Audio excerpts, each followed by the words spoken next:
Students, welcome to my channel Vigyan World. Today हमारा जो topic है वो कौन सा है? इवेपोरेशन। तो आज हम इवेपोरेशन को करेंगे। पिछले वीडियो में हमने कवर किया था कि मैटर की जो स्टेट्स हैं वो कैसे एक दूसरे में कन्वर्ट होती हैं। तो come to the point, evaporation. तो इवेपोरेशन क्या होती है स्टूडेंट्स? ये एक ऐसी प्रोसेस है जिसमें लिक्विड गैस में कन्वर्ट होता है, वेपर्स में कन्वर्ट होता है। Mainly evaporation is used for water mainly. तो इसमें क्या है कि वाटर का वेपर्स में कन्वर्ट होना इवेपोरेशन होता है, but below its boiling point. ठीक है, तो इवेपोरेशन क्या है? Conversion of liquid to vapours below its boiling point. कि लिक्विड से वेपर बन रहे हैं लेकिन उसके बॉइलिंग पॉइंट से कम। आपने देखा होगा स्टूडेंट्स की बॉइलिंग पॉइंट तो होता है 100 डिग्री सेल्सियस जैसे वाटर का, लेकिन इवेपोरेशन एक प्रोसेस है जो उससे पहले ही होने लग जाती है। आपने देखा होगा कि जैसे हम बाहर कपड़े सुखाते हैं तो वो सूख जाते हैं, उसमें जो कपड़ों के अंदर जो नमी है, उनके अंदर जो ह्यूमिडिटी है, वाटर जो है वो इवेपोरेट हो जाता है, उसके वेपर्स बन जाते हैं। तो क्या स्टूडेंट्स, वेपर बनाने के लिए वहाँ हमें उन कपड़ों को, क्लोथ्स को 100 डिग्री सेल्सियस पे बॉयल करना होता है? क्या करना होता है 100 डिग्री सेल्सियस पे बॉयल? नो, बिल्कुल नहीं। तो बॉइलिंग पॉइंट से पहले ही हो जाती है ये प्रोसेस। 100 डिग्री सेल्सियस नहीं होता हमारे आसपास कहीं कि बाहर सुखा रहे हैं, आंगन में सुखा रहे हैं, कमरे में सुखा रहे हैं, तो उससे पहले ही ये प्रोसेस हो जाती है। ठीक है, तो इवेपोरेशन एक ऐसी प्रोसेस है कि बॉइलिंग पॉइंट से पहले कन्वर्ट हो जाता है लिक्विड किसमें? वेपर्स में। ओके, उसके बाद आता है फिर आपका फैक्टर्स अफेक्टिंग इवेपोरेशन। उसके बाद आता है स्टूडेंट्स फैक्टर्स अफेक्टिंग इवेपोरेशन। की इवेपोरेशन को अफेक्ट करने वाले फैक्टर्स कौन से हैं? जिनमें सबसे पहले आता है सरफेस एरिया। सरफेस एरिया आपको पता होगा क्या होता है। तो जितना ज़्यादा सरफेस एरिया होगा उतना ही इवेपोरेशन की प्रोसेस फास्ट होगी। आपने देखा होगा कि कपड़े सुखाते हैं तो उनको फैला के अगर सुखाएंगे, अच्छे से खोल के, तो उतनी जल्दी सूख जाएंगे, इवेपोरेशन फास्ट हो जाएगा। लेकिन अगर उनको इकट्ठा कहीं डाल देंगे बिना फैलाए तो सरफेस एरिया कम होने की वजह से इवेपोरेशन स्लो होगा। ठीक है, तो आप इसे ऐसे भी करके देख सकते हैं। आप जैसे किसी भी, एक तो गिलास में आप वाटर डाल दो, एक आप किसी ओपन, किसी बॉयल इसमें डाल दो आप पानी, तो आप क्या देखेंगे? जल्दी से वेपर्स किसके बनेंगे? कौन सा पानी जल्दी ख़त्म होगा? आप इसे कहीं बाहर रख दीजिएगा तो क्या देखेंगे आप कुछ दिनों के अंदर कि जो ये है चाइना डिश टाइप जो है, इससे जल्दी आप पानी जो है इवेपोरेट होगा, और जो गिलास में है, नॉर्मल बीकर में है, उससे आपका पानी का इवेपोरेशन की प्रोसेस स्लो हो जाएगी। इससे रिलेटेड एक एक्टिविटी भी आपकी दी हुई है, की बुक में है एक्टिविटी, तो उसमें भी यही दे रखा है कि अगर इसे भी, इन दोनों में कंपैरिजन किया हमने, तो इसमें से इवेपोरेशन जल्दी होगा। लेकिन इसे भी एक तो आप अंदर रूम में रखें, एक कहीं ओपन में रखें, तो ओपन में रखेंगे तो इससे और जल्दी इवेपोरेशन होगा। तो ये हो गया हमारा सरफेस एरिया। तो सेकेंड पॉइंट आता है टेम्परेचर। टेम्परेचर का भी इफेक्ट पड़ता है स्टूडेंट्स इवेपोरेशन पे। जितना ज़्यादा टेम्परेचर होगा, इवेपोरेशन की प्रोसेस भी उतना ही फास्ट होगी। आपने देखा होगा कि अगर गर्मी ज़्यादा है, टेम्परेचर अगर 40 अबाउट है, 35 है, तो जितनी ज़्यादा गर्मी है, जितना टेम्परेचर है, कपड़े उतनी जल्दी सूखते हैं। ठीक है, तो उतना ही टेम्परेचर ज़्यादा होने से इवेपोरेशन ज़्यादा होगा। क्यों होगा ज़्यादा, ये आप ज़रूर ध्यान दे लीजिएगा बात पे कि टेम्परेचर बढ़ने से, मैंने आपको पीछे बताया था कि टेम्परेचर बढ़ने से काइनेटिक एनर्जी बढ़ती है, डायरेक्टली प्रोपोर्शनल है, और काइनेटिक एनर्जी बढ़ने से डिफ्यूजन बढ़ता है। तो डिफ्यूजन क्या है? Movement of particles from high concentration to low concentration. तो जो वाटर की जो कंसंट्रेशन है वो फॉर एग्जांपल इधर ज़्यादा है, और इन्वायरमेंट में, आसपास सराउंडिंग्स में उसकी कंसंट्रेशन कम है, तो जल्दी से इवेपोरेट हो जाएगा जैसे हम टेम्परेचर बढ़ाते हैं। तो ये हो गया आपका टेम्परेचर वाला पॉइंट। उसके बाद आएगा ह्यूमिडिटी। ह्यूमिडिटी क्या होती है स्टूडेंट्स? ये होती है कि हमारे जो सराउंडिंग्स में है वहाँ पे कितनी वाटर प्रेजेंट है एटमॉस्फेयर में, नमी आप कह लें, आर्द्रता एक तरीके से। तो ह्यूमिडिटी क्या है? जितनी ज़्यादा ह्यूमिडिटी आपके एटमॉस्फेयर में होगी, सराउंडिंग्स में होगी, उतना ही इवेपोरेशन स्लो होगा। ज़्यादा सरफेस एरिया ज़्यादा इवेपोरेशन, ज़्यादा टेम्परेचर ज़्यादा इवेपोरेशन, ज़्यादा ह्यूमिडिटी कम इवेपोरेशन। यहाँ पे अपोजिट कनेक्शन है। क्या होगा यहाँ पे? कम इवेपोरेशन। देखिए, अगर एटमॉस्फेयर में, एयर में आपके पहले से ही नमी है, पहले से ही अगर उसमें पानी है, तो क्या होगा? एक कैपेसिटी होती है एयर की भी कि वो मैक्सिमम कितने वाटर को होल्ड कर सकती है। तो अगर उसमें पहले से ही वाटर प्रेजेंट है तो वो और वाटर को एब्जॉर्ब नहीं कर पाएगी, तो इवेपोरेशन की प्रोसेस हो जाएगी स्लो। ओके, तो ह्यूमिडिटी के साथ भी इसका कनेक्शन होता है। जैसे आपने देखा होगा कि बारिश के दिनों में कपड़े आसानी से नहीं सूखते, क्यों? क्योंकि जो आपकी एयर है वो ऑलरेडी ह्यूमिड है, ठीक है। लेकिन ड्राई जब इन्वायरमेंट होगा, ड्राई एटमॉस्फेयर होते ही तो उतना ही क्या होगा, इवेपोरेशन की प्रोसेस फास्ट हो जाएगी। कपड़ों का ही आप सबसे बेसिक एग्जांपल है इवेपोरेशन के लिए, वो जल्दी सूख जाएंगे। तो ये था आपका ह्यूमिडिटी के साथ क्या कनेक्शन है। और लास्ट वन है कि विंड स्पीड। विंड स्पीड को आप कैसे कनेक्ट करेंगे? देखिए स्टूडेंट्स, जैसे जैसे आप विंड की स्पीड बढ़ती है तो आप क्या देखते हैं कि इवेपोरेशन भी फास्ट हो जाता है। तेज हवा चलती है तो कपड़े जल्दी सूख जाते हैं। आप यूँ सोच रहे होगे कि मैम कपड़ों का ही एग्जांपल बता रही है, तो क्योंकि वो सबसे बेस्ट है इवेपोरेशन को समझने के लिए, वो सारे पॉइंट्स को क्लियर कर देता है एक ही एग्जाम्पल। तो ज़्यादा तेज हवा चल रही है तो जल्दी सूखेंगे कपड़े, ठीक है, ऑब्वियसली। क्यों होगा इससे ऐसा? वही सेम प्रोसेस कि स्पीड ज़्यादा होने से काइनेटिक एनर्जी ज़्यादा होगी, मूवमेंट फास्ट होएगी पार्टिकल्स की, तो डिफ्यूजन ज़्यादा होगा, ठीक है। किसके पार्टिकल्स की? लिक्विड के पार्टिकल्स की, जो किसी के भी अंदर प्रेजेंट है, फॉर एग्जाम्पल या क्लोथ्स में अगर हैं तो ये हो गया आपका फैक्टर्स अफेक्टिंग इवेपोरेशन। उसके बाद आता है students cooling effect from evaporation. Evaporation में आता है कूलिंग इफेक्ट, कि इवेपोरेशन की प्रोसेस से कूलिंग इफेक्ट आता है। आपने देखा होगा सबसे कॉमन एग्जांपल कि गर्मियों में हम स्वेट करने लगते हैं, स्वेटिंग होती है, हमें पसीना आने लगता है। तो पसीना आने के कुछ देर बाद आपको बड़ा मतलब मज़ेदार सा कूल सा फील होता है। तो वो किस वजह से है स्टूडेंट्स? किस वजह से है वो?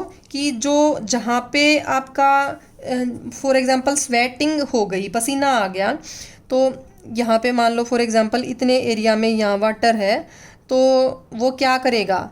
इवेपोरेट होगा। इवेपोरेट होगा तो इवेपोरेशन के लिए वाटर से वेपर्स में कन्वर्ट होने के लिए उसे क्या चाहिए? हीट चाहिए। तो वो हीट कहाँ से लेगा स्टूडेंट्स? लिक्विड जो था, वाटर वो था, तो वो सराउंडिंग जो है अपने आसपास के एरिया से वो हीट ले लेगा। तो वो बॉडी से हीट ले लेगा। हमारी जो पसीना था ये क्या है? स्वेट है। स्वेट किस में कन्वर्ट हो रहा है? वेपर्स में कन्वर्ट हो रहा है। हीट उसको चाहिए, एंडोथर्मिक रिएक्शन है ये, ठीक है। तो इसमें टेम्परेचर वो अपने आसपास से हीट ले लेगा, तो आसपास से हीट लेके वेपर्स में कन्वर्ट हो जाएगा एंड वी फील कूल। आसपास का हमारी जो बॉडी है वो ठंडा महसूस करेगी। तो इस तरीके से आता है स्टूडेंट्स ये क्या आपका ये कूलिंग इफेक्ट।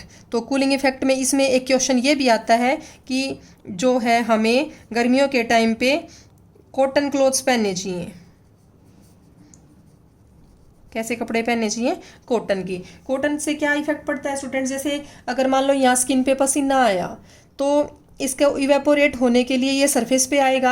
अगर यहाँ पे कुछ ऐसे कपड़े आप पहन लेंगे जिससे यार पार नहीं निकल पाए तो ये इवेपोरेट नहीं होगा। इवेपोरेट नहीं होगा तो कूलिंग इफेक्ट नहीं आएगा, पसीना अंदर ही रह जाएगा और सूखेगा नहीं।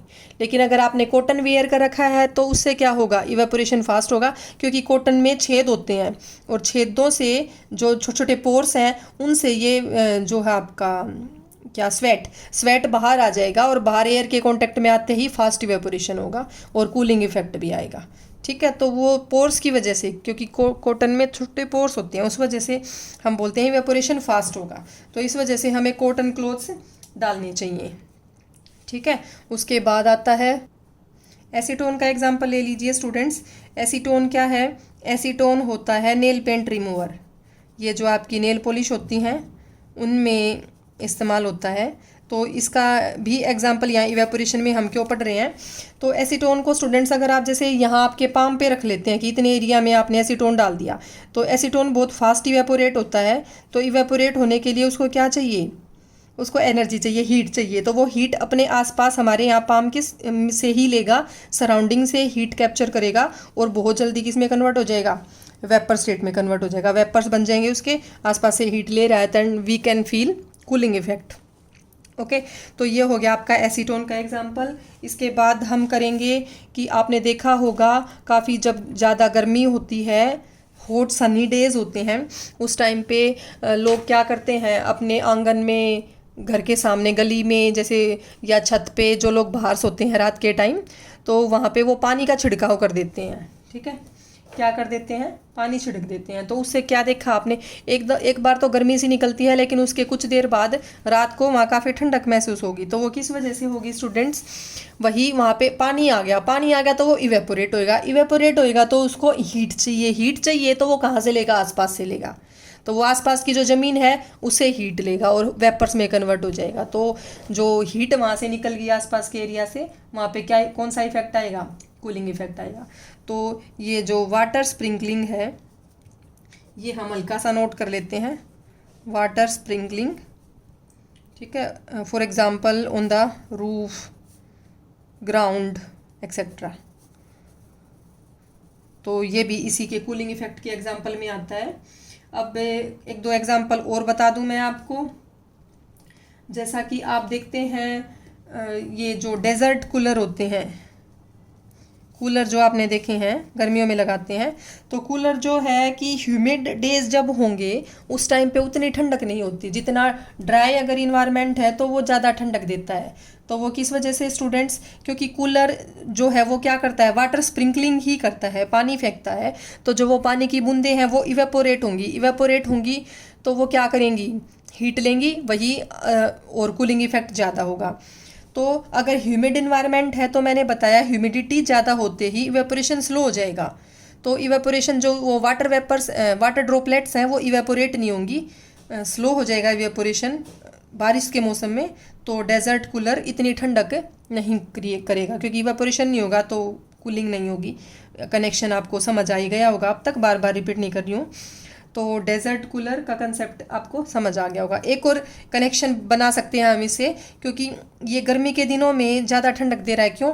क्योंकि टेम्परेचर ज़्यादा होने से, अभी ये बताया था, डिफ्यूज़न भी ज़्यादा होगा, और डिफ्यूज़न ज़्यादा होगा तो इवेपोरेशन भी आपका फास्ट होगा, ठीक है।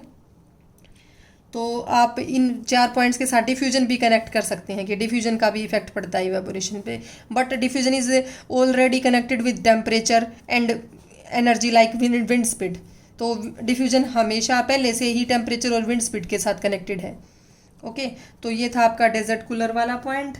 और एक आता है कि जो मटका आपने देखा होगा, अर्दन पोट, अर्दन पोट में भी कुछ ऐसा ही होता है कि जो मटका है, मटके में आपने देखा होगा स्टूडेंट्स कि छोटे छोटे पोर्स होते हैं, इसकी मतलब बना ही ऐसा होता है ये मिट्टी का। इसमें जो पोर्स हैं तो इसमें भी काफ़ी कूलिंग, ठंडा पानी होता है। तो मटके का भी रोल यही है कि इसमें जो पानी है वो रिस रिस के सरफेस तक आ जाएगा, सरफेस पे पानी आ जाएगा तो वो इवेपोरेट होगा तो आसपास से हीट लेगा और कूलिंग इफेक्ट आएगा, ठीक है। तो इस वजह से मटके में पानी ज़्यादा ठंडा रहता है। और अगर कोई मैं आपको एग्जांपल बताऊं तो एक एग्जांपल और ले सकते हैं आप, मैंने पीछे बताया भी था कि आप एक तो कप से चाय पीते हैं, एक आप किसी खुले बर्तन से चाय पियेंगे, तो वो किस में ईजी होगी, किस में जल्दी ठंडी होती है, क्योंकि सरफेस एरिया का कनेक्शन है, सरफेस एरिया होगा तो इवेपोरेशन ज़्यादा होगा, तो जल्दी वो उसमें क्या हो जाता है, ठंडा हो जाता है। तो ये थे स्टूडेंट्स आपके कूलिंग इफेक्ट के एग्जाम्पल्स इवेपोरेशन में। एक एग्जाम्पल और हम ले लेते हैं, थोड़ा सा डिफरेंट है, इन सभी से थोड़ा सा अलग है, अलग उसका कंसेप्ट है। वो क्या है कि जो ये आपने देखा होगा कि अगर पानी बहुत ठंडा पानी, फ्रिज का पानी, आइस कोल्ड वाटर ग्लास जब आप रख देते हैं तो आपने देखा होगा उसके चारों तरफ ऐसे ग्लास रख दिया बिल्कुल ठंडे पानी से भरा हुआ, तो पानी तो अंदर है, तो इसके बाहर आपने देखा होगा कि यहाँ पानी की बूंदें सी आ जाती हैं, वाटर ड्रॉपलेट्स इकट्ठी हो जाती हैं। तो ये कहाँ से आई स्टूडेंट्स, क्या कंसेप्ट है इसके पीछे? ये देखिए आप कि यहाँ पे बहुत ठंडा पानी है, मतलब टेम्परेचर जो है वो लो है। लो टेम्परेचर होने से मैंने पीछे आपको बताया था कि जब सॉलिड टू लिक्विड और लिक्विड टू गैस होता है, इधर से इधर जाएंगे तो टेम्परेचर बढ़ाना पड़ता है, लेकिन इधर से इधर आएंगे तो जो है आपका टेम्परेचर कम करते हैं, डिक्रीज़ करते हैं। तो गैस टू लिक्विड आने में टेम्परेचर घटेगा, तो आसपास जो सराउंडिंग्स में वाटर वेपर्स हैं वो कम टेम्परेचर के कांटेक्ट में आते ही वो लिक्विड में कन्वर्ट हो जाएंगे, वाटर में कन्वर्ट हो जाएंगे वेपर्स, समझे? तो ध्यान से देखिएगा स्टूडेंट्स क्या कन्वर्ट हो जाएंगे, यहाँ पे जो वाटर वेपर्स हैं इन्वायरमेंट में जो प्रेजेंट हैं वो कन्वर्ट हो जाएंगे किस में, लिक्विड में। आसपास यहाँ वाटर की ड्रॉपलेट्स आपको दिखाई देंगी कम टेम्परेचर के कांटेक्ट में आने से, ये प्रोसेस होएगी। तो ये था आपका कूलिंग इफेक्ट। उसके बाद आते हैं आपके इनबॉक्स क्वेश्चन। ये आगे स्टूडेंट्स आपके इनबॉक्स क्वेश्चंस, और मेरे ख्याल से मैं सभी को कवर कर चुकी हूँ। मैंने जो अभी इन्वायरमेंट इसकी इवेपोरेशन के जो एग्जांपल्स किए हैं, डेजर्ट कूलर वाला भी हो गया, अर्दन पोट मटके वाला भी हो गया, पाम पे जो एसीटोन वाला भी हो गया, और ये हॉट टी या मिल्क फास्टर जो सिप करके हम लेते हैं from a saucer rather than a cup, ये वाला भी हमने कवर कर लिया। What type of cloth should we wear in summer, ये भी हमने कवर कर लिया। तो ये सिंपल से क्वेश्चंस थे सारे, लेकिन इंपॉर्टेंट काफ़ी हैं, अक्सर कोई ना कोई क्वेश्चन आपके एग्जाम्स में आ जाता है। तो ये था स्टूडेंट्स हमारा आज का वीडियो।